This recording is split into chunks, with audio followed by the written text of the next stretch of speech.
From Accra, Ghana, is the Angela Bamford Show.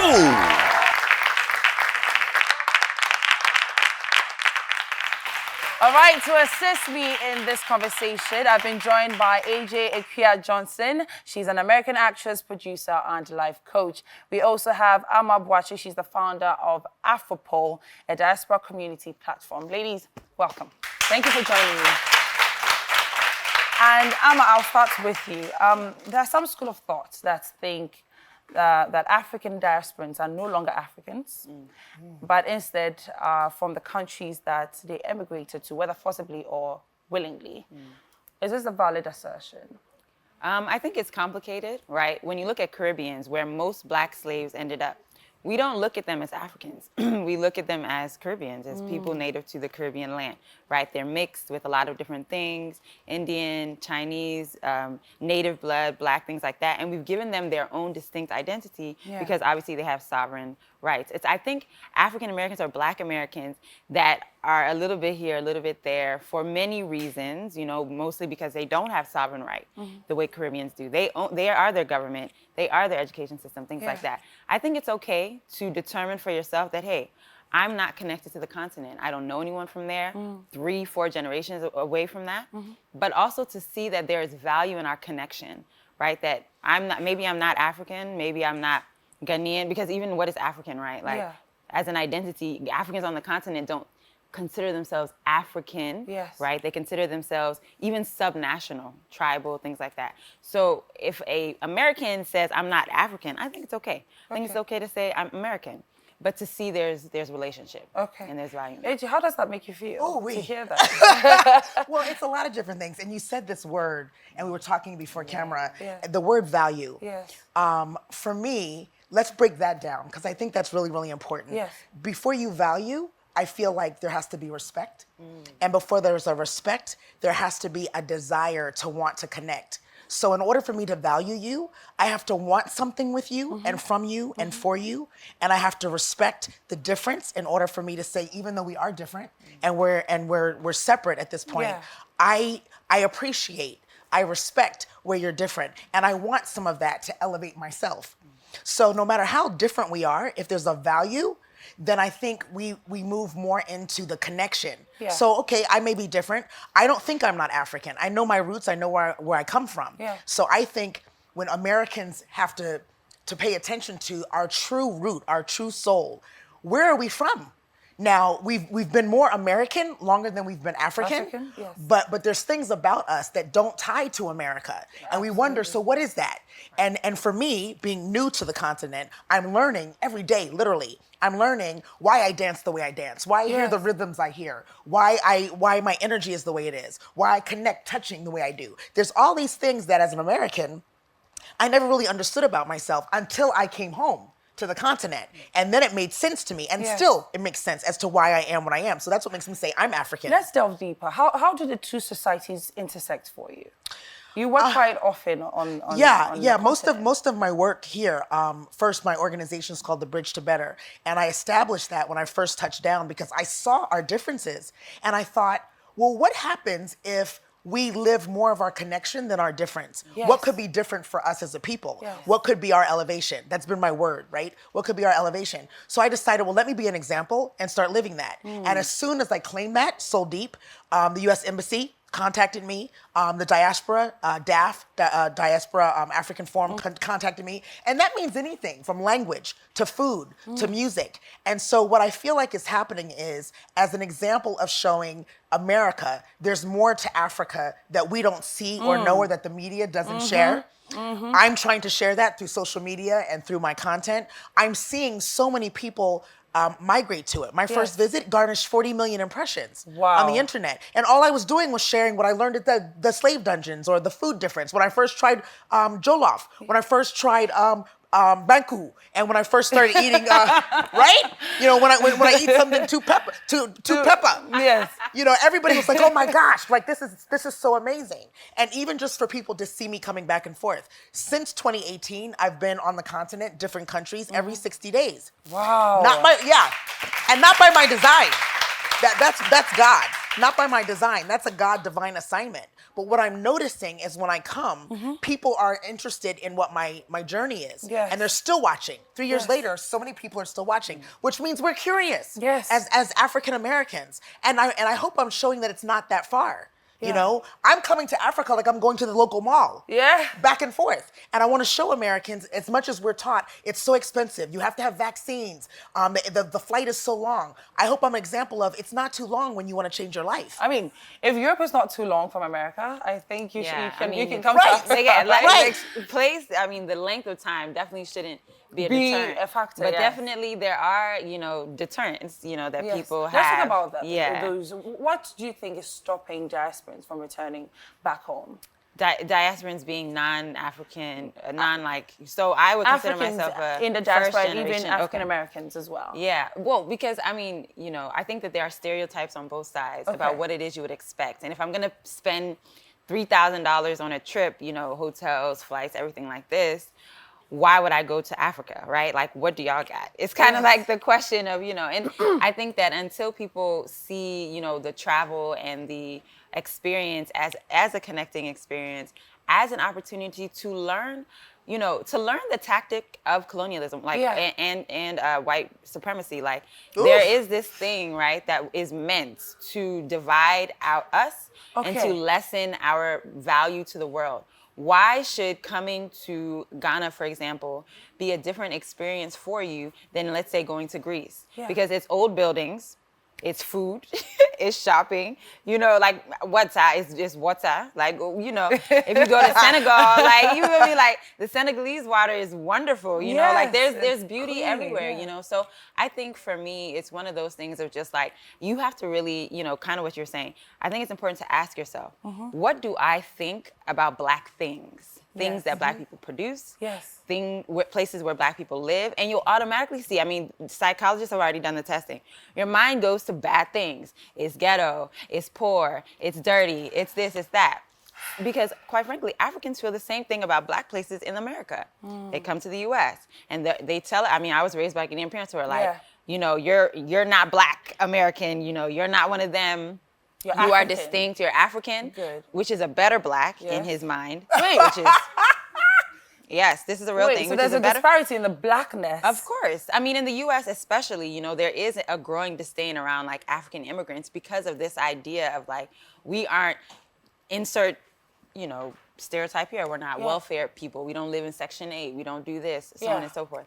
And I think that mentality goes both ways. It's like, you guys are poor, and it's like, okay, but you guys don't have food and have flies flying around you. But it's like, everybody, just take a pause and ask yourself, why do we always assume the worst of ourselves? Why don't we love ourselves? I think that goes back to the word you use, ourselves. Yes. If there's no connection, if they don't feel a part of the continent, then why do I feel they need to even visit? You, Akua, you felt... First of all, why did you feel the need to come back?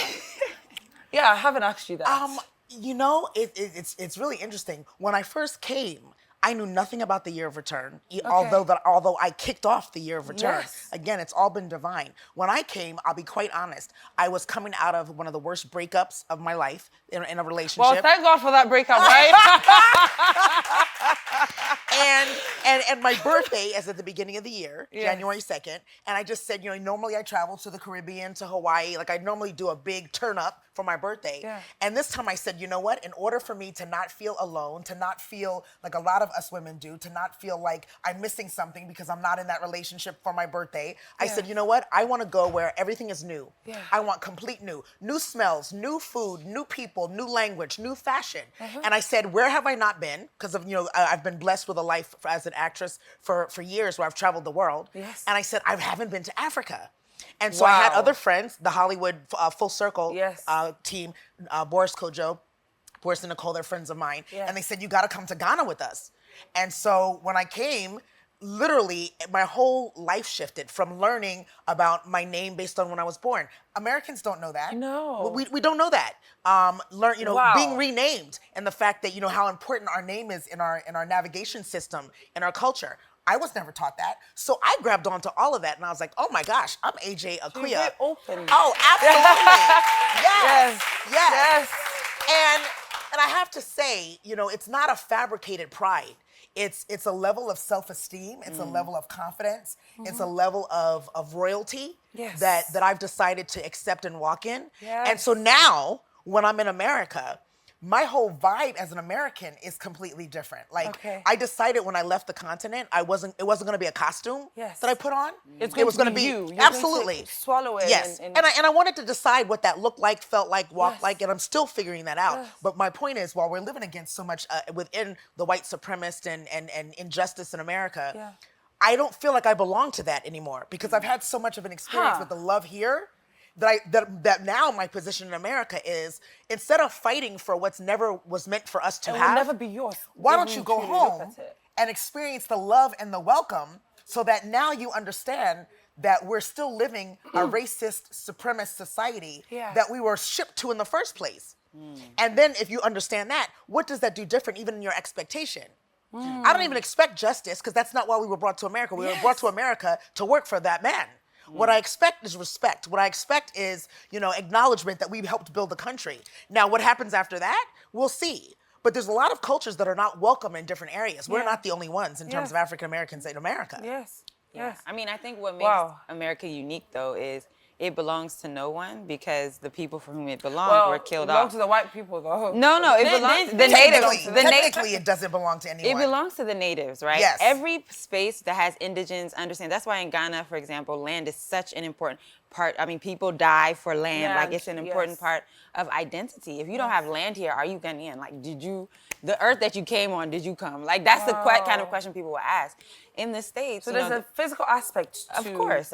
There's space. The connection. 100%. And in the U.S., nobody can claim that, because the people who could claim that, they've either killed off or put on reservations. And so in that way, it belongs to everyone. And that's the kind of interesting part of the American identity when it comes to Black Americans, when it comes to any hyphenated American, because white Americans are also hyphenated.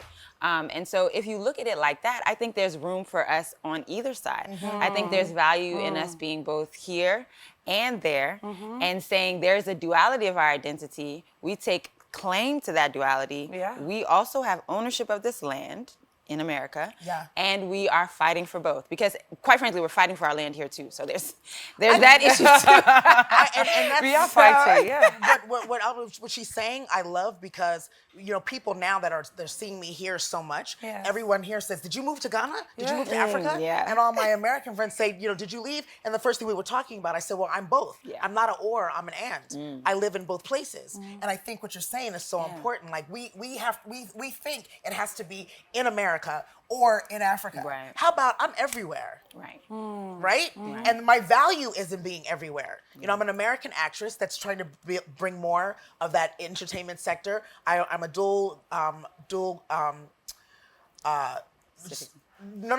psychology, chemistry, a dual degree recipient from Spelman College. Wow. I'm trying to enhance the education process with that. And even just my passion for connection and bridging. So I have to be back and forth. I have to be in order to honor that assignment, right? So there's more of us honoring the assignment. Don't you think the connection's going to be stronger? Absolutely. And the value, back to the value becomes greater. 100%. 100%. So how can we encourage more visits, more diasporans to come back home and experience what you've experienced? Even if it's not to You stay. want to go first? No, even if it's not to stay. I will let you take it first, and then... Even if it's not to stay, but I think to just get a different view. Right. Because I think they have a very singular perception when you're Black in America. But once you arrived, then, taking it from what you said, how can we encourage them to come experience what you've experienced? I personally, and again, I speak from my experience, I think it has to be a very grassroots, soul level, self-discovery of what you're after in your life. I mean, now that I've told you my business about my breakup, at the time I discovered the continent, I was after love. I was after acceptance. I was after value of who I was. And so when I get off a plane and I have the drums beating at the airport and Akua and I'm being laced with hugs and sister this and sister that, and, it's like, my girlfriends in America have never embraced me like that. So for me to come home and I'm everyone's sister, I was like, I like this, right? Absolutely. So I think it goes down to what are you after? Some people are after real estate. Some people are after economic advancement. Some people are after soul connection. I was. So I think it depends on the grassroots, soul deep level of what you're after. And the great news is there's always an elevation. There's my word again. Yes. There's always an elevation to anything you're after on the continent. Mm. I mean, I'm a baby, but in the last 6 months, I've traveled to, I'm a baby, I'm an African baby. I've traveled to 6 countries. Wow. And a lot of my Ghanaian brothers and sisters say, you're more Ghanaian than I am. Yes. Or that, they just say that I've traveled the continent more. But I'm finding that there's something different of value on in every country so far. So I'm just trying to share because I'm here. Yeah, and I just think, we don't know what we don't know. Yes. Not to overtake the conversation. Unknowns, Yeah, we don't know what we don't know on both sides, as you said, on both sides. But you mentioned something, real estate. There's a school of thought that purports that, when we encourage African Americans to come in, they have a higher purchasing power. And so they come in and they drive up the cost of living and capitalism, and so on and so forth. What is your take? I'll come to you, Amma, for that. Yeah, that's definitely what I was going to talk about. Okay. I think that, so I agree that actually all of us, Africans and African Americans, do need to do some soul work. Okay. A lot of the Afro-Pole work that I do is about loving ourselves. I'm a Christian, and something that really undergirds what I believe is, the Bible says that, we should love our neighbors as ourselves. And as Christ died for the church. But what's important is love God first, connect with your spiritual power and love yourself. If we do not come to a place where we value the things that we have, because Ghanaians, people are like, oh, they're coming in and driving up. Who is selling to them? Right. Isn't it? Right. Oh, who is listing it in dollars? Yes, isn't it us? Yes. Like, if people will only do what you allow them to do, people will rise to the standard that you tell them to. If you tell them you can't cross here, guess what? You can't cross here. So at that point, if we don't love ourselves, nobody else is it has to love us. Nobody else has to invest in us. Nobody else has to value the things we value. The moment that we come to that position of like, I give this example often of shea butter. Yes. When I first moved to Ghana almost 10 years ago, people were not thinking about shea butter. My mother always would be like, Nkuto, no. That it makes you dark, you be burning in the sun. Yes. No, we don't do Nkuto. Give us the Dove, the Olay, bring us the British, things, right? It took African Americans coming to a place of loving themselves in terms of their natural hair, in terms of loving how they present, to decrease literally by 25% the purchasing of permanent creams and things like that, for the value of the shea butter to rise here, for us now to be like, oh, and okay, right, and fast forward, okay. Yes. Like now we're looking at it, we're like, oh yeah, maybe there's something inside. Are you serious? But you knew there was something inside, but because of so many things that we don't have to get into right now, there wasn't that love of self, and that love of self is equated to economic parity. So it starts with us. It starts with loving yourself. If you do not love yourself, you literally cannot make money. Like, this is like an economic principle. Wow. Is that if you understand the abundance you have and you create scarcity, that's what I believe about capitalism. If you create scarcity about the things that you value, that's what drives up the value, right? Yeah. That's economics. So if you say, you know what, the Nkuto that we're selling to you for 500, 600, we will be sharing it with ourselves for this amount because we know what it has, but we also know how much same thing with real estate. And for you, whomever, if you're, let's say, Black American, and we know that we're building something together, this is how we're building together because we love ourselves. And anyone else, this is how we build with you. Take it or leave it. There's also one of the things that President Otto did, which I believe is really amazing, not only in terms of the Beyond the Return activation, but I mean the year of return, and then Beyond the Return, Ghana Beyond the Return. There's pillars of interest, and I noticed that they're not that different than my work with the U.S. Embassy as well. And the pillars of interest focus on real estate, economics, education, better health, entertainment. So I bring this up because everyone can have a pillar of interest in which you can penetrate and collaborate. Yeah. So for me, a lot of my work here is in better health. That's one of my brands. It's in education. We already talked about that. It's in economic development, which I've got an online presence for local artisans that is getting ready to launch this week. I'm doing a New Year, New You Healthy Living Retreat here in Ghana, January 1st through 7th. I'm building that. So that's kind of why I'm here this trip, is to build that out. So again, it's the self-love foundation, but there's economic connection and self-awareness there's an and agenda, value. an economic agenda. Yes. There has to be an economic agenda because, like, at the end of the day, like, money is money, Charlie. We have to make the money. Okay. Like, you know, and when you know, we live in a capitalist structure, and the root of capitalism is scarcity. It's this idea that people are they move for themselves. And what really challenges, you know, capitalism and scarcity is the way that Africans and, you know, there have been some research around like Arab, you know, Jewish, the ways in which they do their money is communal ways of spending, right? Like, how do we leverage who we are as a community? How do we bring our money together and build together, so on and so forth? And so at the end of the day, for me, it does come back to the money. And the money is tied to how much we love ourselves. And loving ourselves is an awareness of the value. Again, for me, Afropole literally is value chains. It's how do we grow up the value chain. If we were exporting cocoa, how do we export chocolate? I'm so proud of the Ghanaian economy. How it's how it's diversified in the last 10 years. When I came to Ghana, there was like 2 people making chocolate. And we all know them.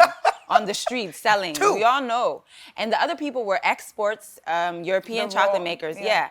But now I can name like 6 local brands. That's just that I know. And I'm sure if we ask the audience, everyone has a friend doing chocolate now, you know, and that's, to me, and that's what gives the president the audacity to tell Switzerland that, like, now we too will produce some. But if the people weren't doing it, if they didn't come to that self-awareness, there's no vim to go and tell any country that. But it's also true that when it gets to a certain level, the producers are capped almost. When it comes to trading with Europe and the Americas, it's very difficult for Ghanaian and African producers to export. I mean, the tariffs that are placed on finished goods are very high as compared to raw materials. How can we bring in the diaspora community to, you know, basically curtail the way things are going with trade? I mean, that's where being in America matters.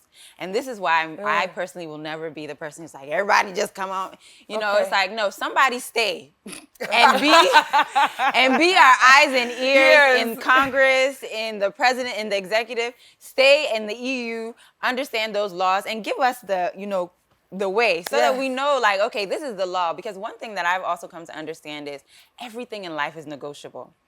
Everything in life is negotiable. People will walk around Ghana and be like, me, I don't do politics. Meanwhile, you and your family are beefing. Isn't it politics? It's power, right? Politics is about power. So if we disengage from power structures, we lose power. So the idea for me is that the work of the diaspora is to understand where you are. Go to school, you know, get access to information, understand that information, break it down into its communal parts that you can share it in the right way with us so that we can really make those trade linkages. Because you'll see that other communities around the world, that's something that they do, like the Chinese, for example. They go back home, or the but a lot of Africans don't come back. They do. A brain drain. Well, they come back in the money way. They've been sending money to this country. I gotta say, the level I think we would like to see AJ. Well, I was just gonna say, you know, I gotta be honest. My position's a little different. Primarily because as an American, I feel like once again we were never positioned to advance in politics or in financial. We've always been behind the curtain, as you say. But for me, what I find different, and I gotta be honest, it started when I came here, is that when I started moving in service and purpose, the provision came. So a different, you know, it's a different spirit focus, but provision is still the same. So even my work here, it was never for, well, I'm gonna do that to make this money, or I'm gonna go to Africa because I wanna get land to make this money. My focus was, how can I serve? And what happens, because I'm an American, so what can I do in my positioning as an American to serve my brothers and sisters? And what has happened in that spirit and mind frame is that provision has prevailed. So now it's a little different in terms of the power, and it's a little different in terms of the financial advancement because I'm leading with service. But what about people who can, like, you know, who especially in America, you know, there are so many, just statistically, there are so many poor people of color, exactly as you said, because of the positioning of the nation, that are not in a place to do that. Which is why, like I say here, there's a whole amazing level of artisan here that's not making money because there's no tourism, or that the tourism's low. Now I can still go to the arts center and try to negotiate, or I can say, you know what, you usually charge 100 cedi, I'm gonna give you 500 cedi because I know you need it, I have it, and let's build business from here. Simple. Right? So that's part of what I'm saying. It's like, and I tell her, I said, listen, I can't eat if you don't eat. Yeah. And like I said in the beginning, if I've decided that I'm African and I'm from here and I've returned for real, then what I have to say is you all are my brothers and sisters. Yes. From some bloodline or not. We'll never know that truth. But what if we act like we are? I love that. And I think with you've been able to find a common identity with Africans here. I'm praying that Africans in the diaspora and African Americans and Africans in Europe, European countries can also find that same common identity. But at this point, let's go to Nigeria and take some submissions from viewers. For me, I believe every human being has the right to the pursuit of happiness, right? So wherever it is that you are happy is where you should be. Either in Nigeria, Europe, Canada, United States, even the moon, wherever. That's where you should be. The question is actually very relative. It depends. If the person is doing well over there, there's no point coming back here. It's already a failed state already. But if you know you have an idea that will make sense for this kind of community, for somewhere that is still developing, then why not come back and do it here, make good money. But we are making it there already, then there's no point coming back. Honest opinion. Should Nigerians in diaspora return home? It's a yes and no answer, actually. Yes, for some people, of which most would disagree, but there are a few people who have better opportunities here, depending on what it is you want to do. No, for the same reason, but over there are more opportunities over there, so it depends on what you want to do, really. You might thrive there, you might thrive better here, so it's a yes and no thing.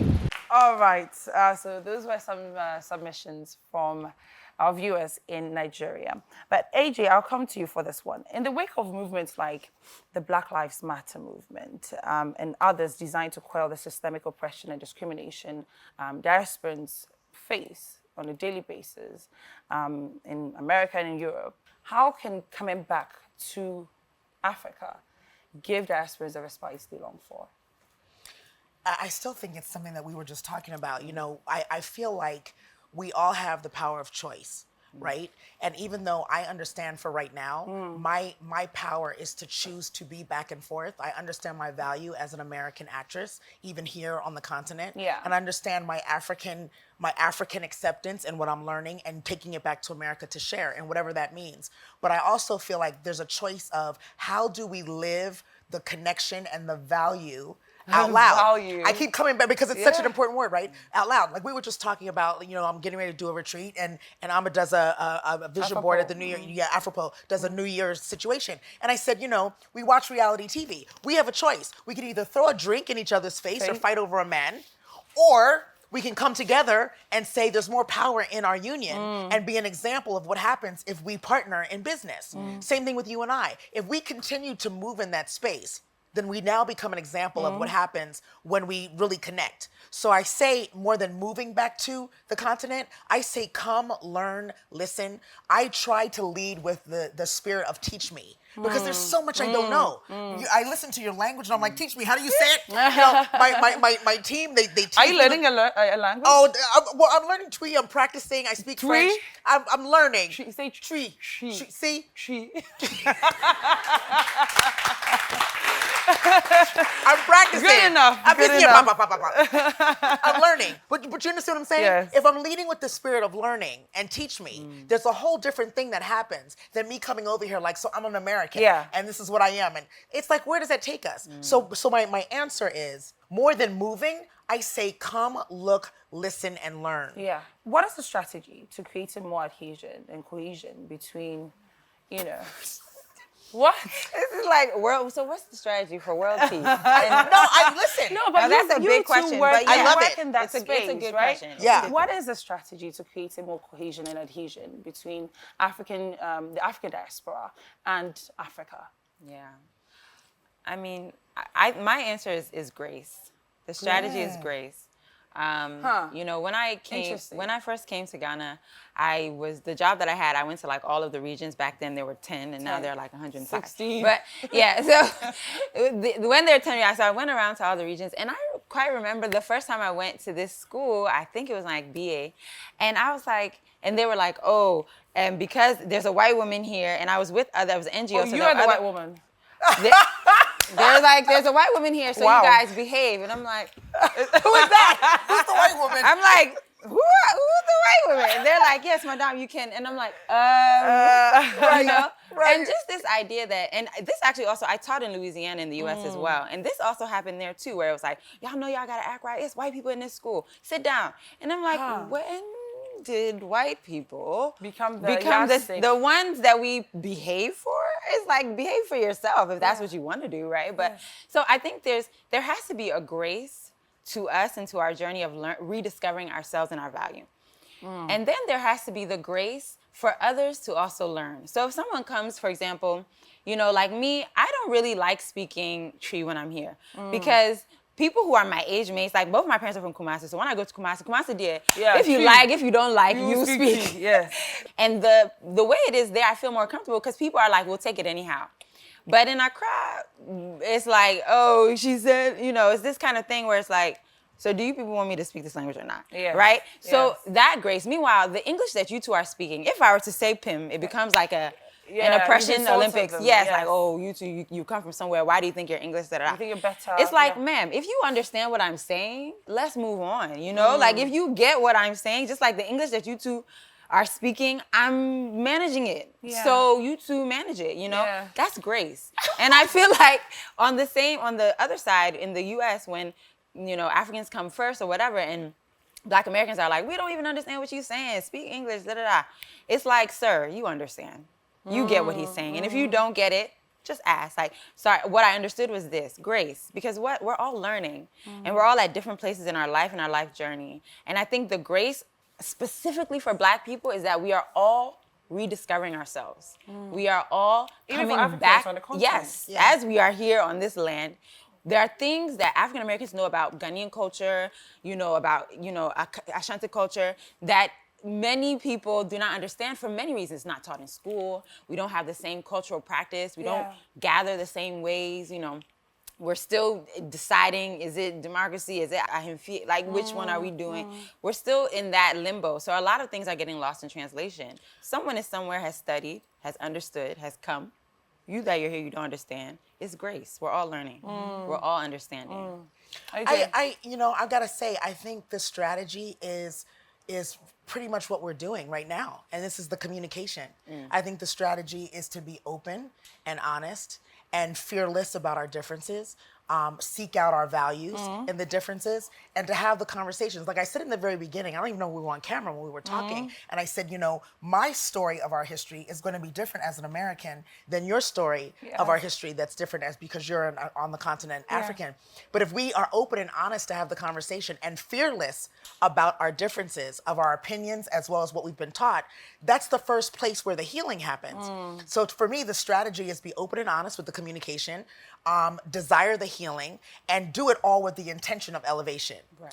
The word healing. Let's talk about that. Let's talk about it. Let's talk about that. Coming back here, what healing did you? You trying to make me cry on this interview? No, I don't. I'm not going to cry. I'm not going to cry. I am not.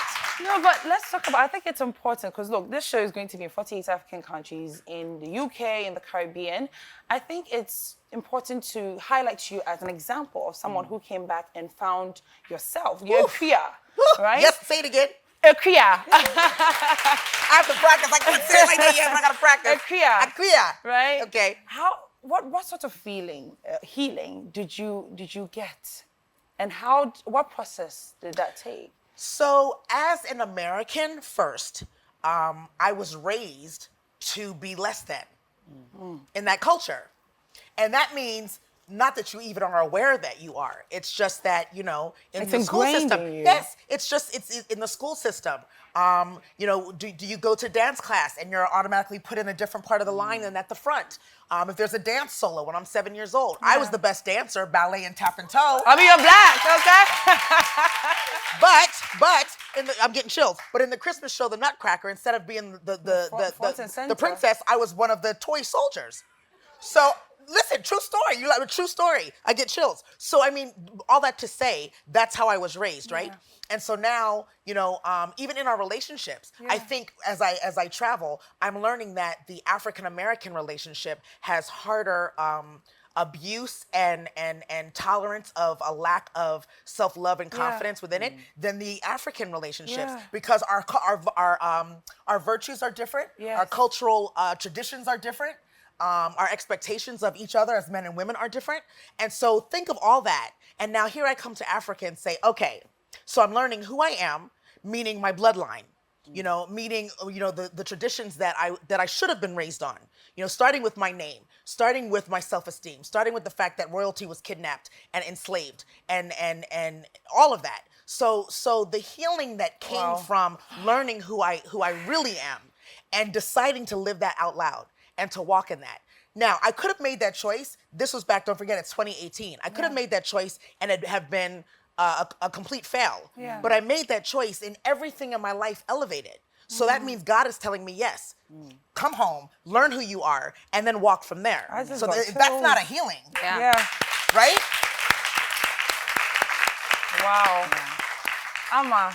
Yeah, that's beautiful. How about you? I mean, you work with the diasporans. What are some of the stories you hear and the people you come across in the experience coming back? Yeah, I mean, I think the healing on a first gen side is that your parents come to the States, they're fleeing Rawlings era oppression. And they're like, how can we create a safe space for our children to flourish in what we think is a country that will, provide them these great opportunities, while still preserving some of who they are and their identity from Ghana. Right.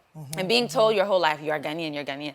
And then, coming to Ghana and living, I mean, I visited, but living in Ghana and realizing, actually, I'm also American, right? Like, I think that there is so much value, for me at least, in being able to come to terms with the duality of my identity, and to take ownership of the fact that there are parts of me that have never fit in with American identity. When I moved to Louisiana, I really learned, like, whoa, I'm definitely not Black American, right? Because there are so many cultural practices that I'm like, I didn't grow up this way.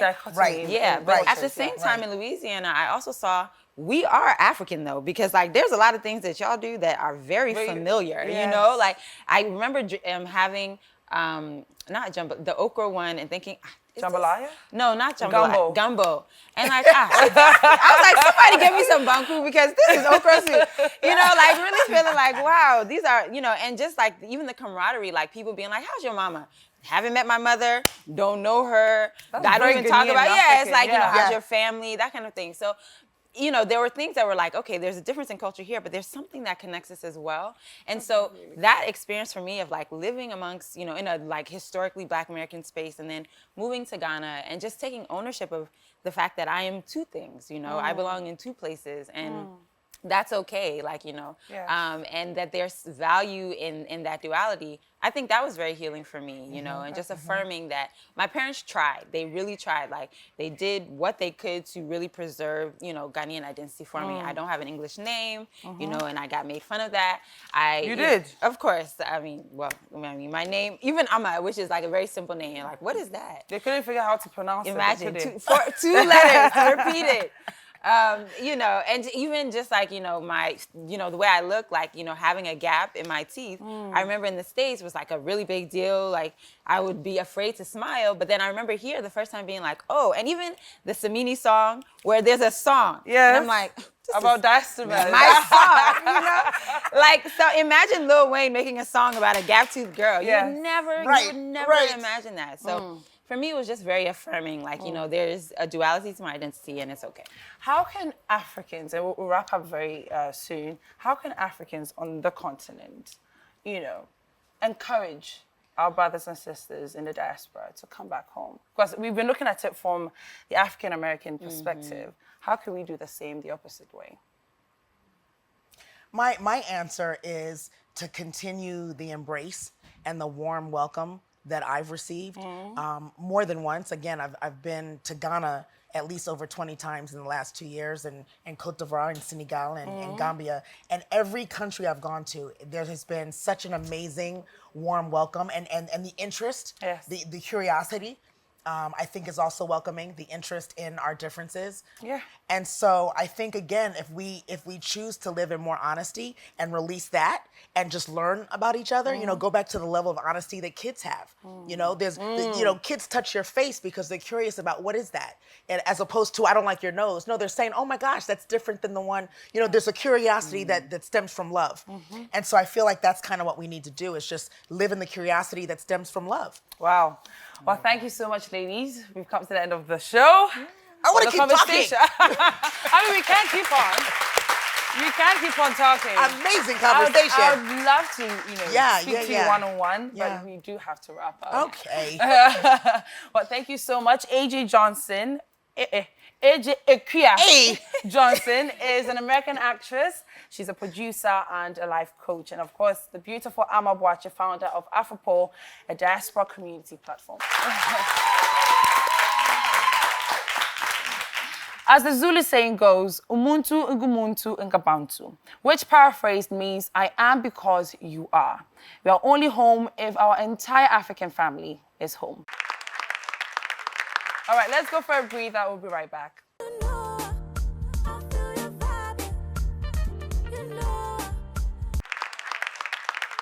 Welcome back from the break. Time now for Destination Africa, where we take you to beautiful places you should visit. Let's see where we're headed.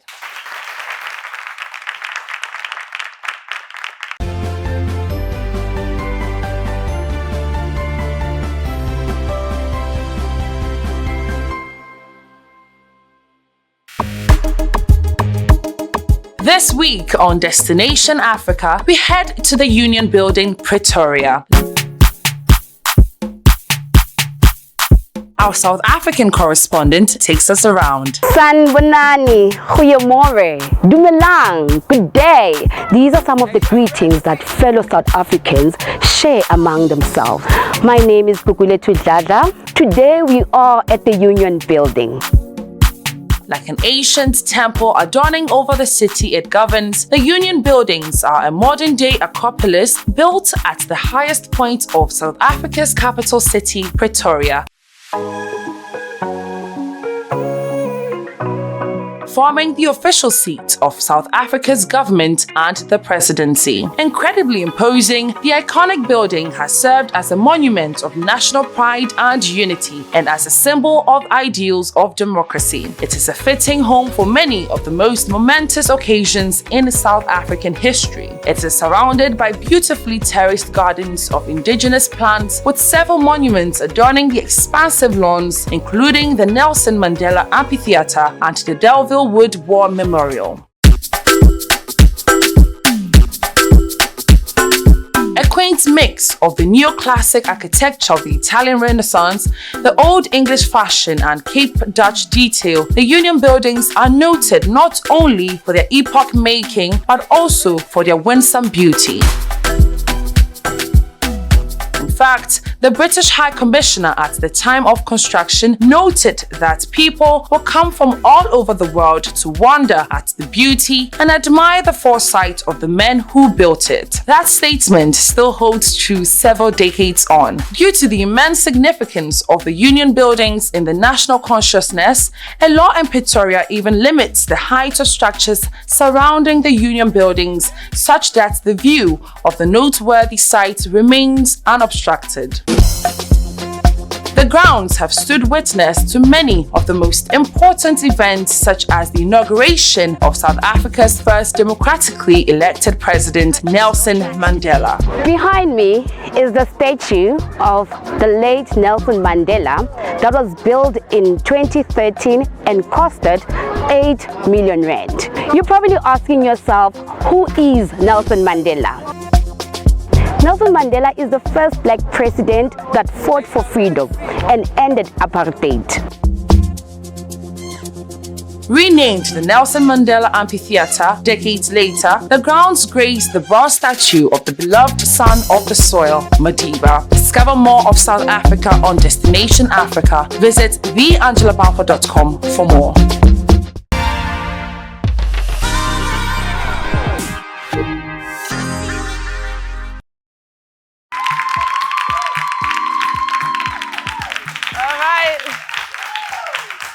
Welcome back. I hear we have a question. Who has a question?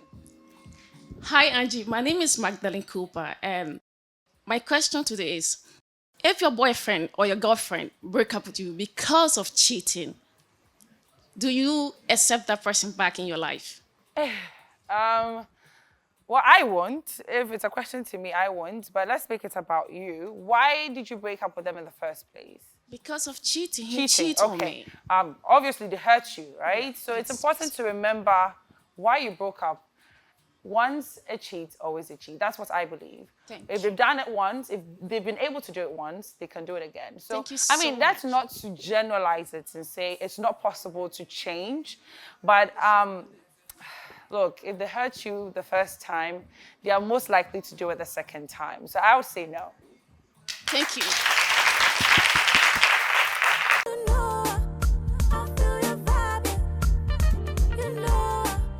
Are you in for something? Yeah! Are you ready for something? Yeah! Are you sure? Yeah! All right. Well, today, all of you walk away with hair products from Hair Center.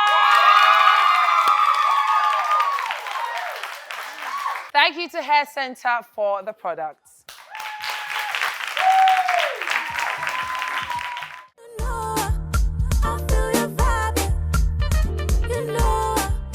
Thank you for watching this show. We've come to the end of this episode. My name is Angela Bamford, and this was... The Angela Bamford Show! Give me one